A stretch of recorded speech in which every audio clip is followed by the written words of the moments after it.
What's up, 10 Scale Squad? Have you ever wondered what it would look like if Arrma took a Typhon and a Granite and smashed it together and then sprinkled a little bit of Arrma Outcast on top? Me either, but I built one anyways.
The Arrma Granite cast.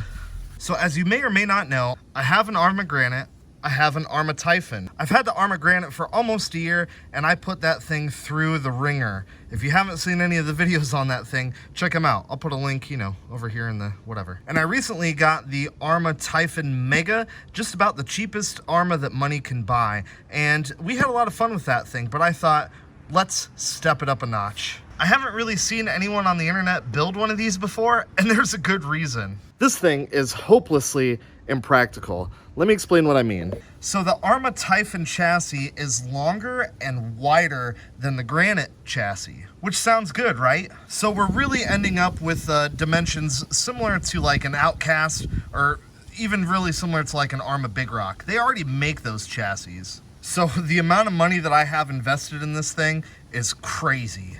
Let's take a look under the hood, and I'll show you what I did to get it to this spot here. I swapped the Typhon front bumper, which is kind of just like a little stubby thing, put the Granite front bumper on. Then I put the Granite body mount on it. Then around back, I actually kept the Typhon body mounts, but I flipped them upside down.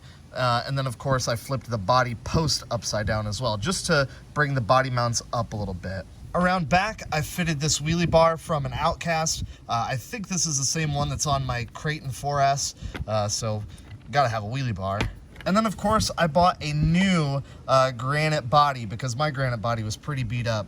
I had to chop a little bit out of the front here and quite a bit out of the back to get it to fit on the Typhon chassis. And as you can see, I had to hack the fenders out of this thing just because these big wheels and tires were rubbing pretty bad. Then I pulled out all the electronics from the Typhon and put the stuff that I had in the Granite back into it. So this is a Hobbywing Max 10 system, so ESC motor combo. Cheap little Amazon motor fan because it did get pretty hot. Savox servo, and I've got a Spectrum DSMR receiver in there. And then of course, I had to get some lights for it. Oh, fancy, fancy. And I rigged it up to a little switch right here that you can get to while the body's still on it. I did have to drill out 2 existing holes to get the lights to fit through it. That way I could run the wiring nice and clean.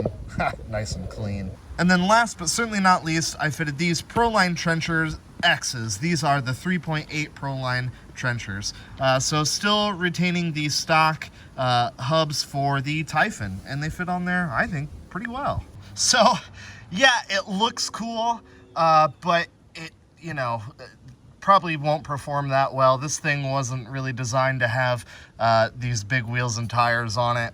And Arrma does make 2 vehicles that I can think of right off the bat that are cheaper and can handle the power, that being the Big Rock and the Outcast 4S. So let's answer the question that everybody wants to know. How fast does it go? Let's find out. So we geared this one up quite a bit just by putting those gigungous wheels and tires on it. So I don't know, can we hit 50? We're out here at my favorite place to do speed runs. Average max speed, there we go. Okay. So we're gonna stick that in there.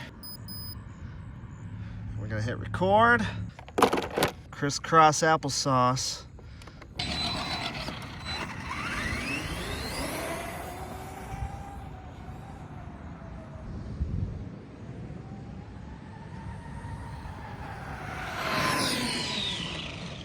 Whew. Ho, ho, ho.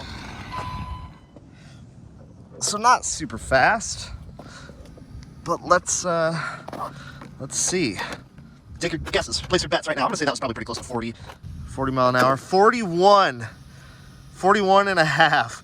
Well, definitely a little bit slower than I was anticipating. Let me see if I can hold it wide open for a little bit longer and see if we can improve that.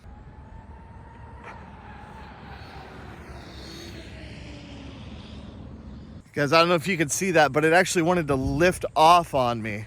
Those giant wheels and tires, not meant for speed, but it does still wheelie. I bet it wheelies in the grass real easy. Oh yeah.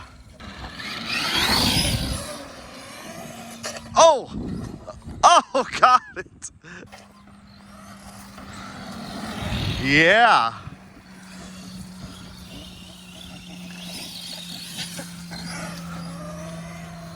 Let's see if we improved our speed any. 42.6. So not bad. But if you remember, my brushed Red Cat Lightning does 43.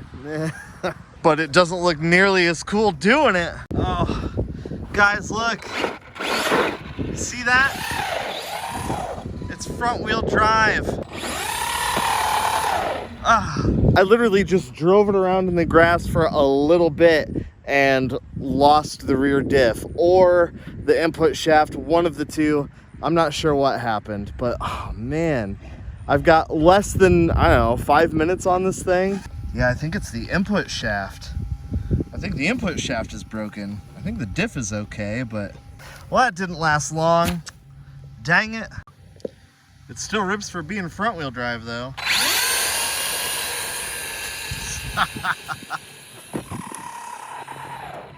Well, guys, there you have it.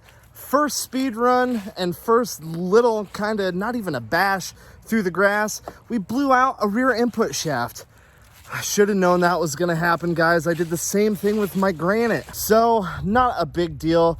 The input shafts are cheap for this thing, but they are kind of a hassle to put in. Don't do this, guys. I spent way too much money on this thing to be slower and not as durable as a product that Arrma already makes that's really, really similar. Oh well, you can't win them all in this hobby. You win some, you lose some. At least I made something that looks pretty cool, and you guys were a part of this build on the live stream. Anyways, that's gonna do it for this one, guys. Let me know, should I just get a big rock? Should I just get like an Outcast 4S?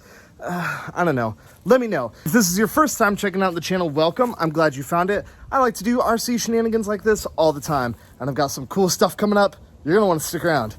All right, guys, until next time, V for very bad financial decisions. Later.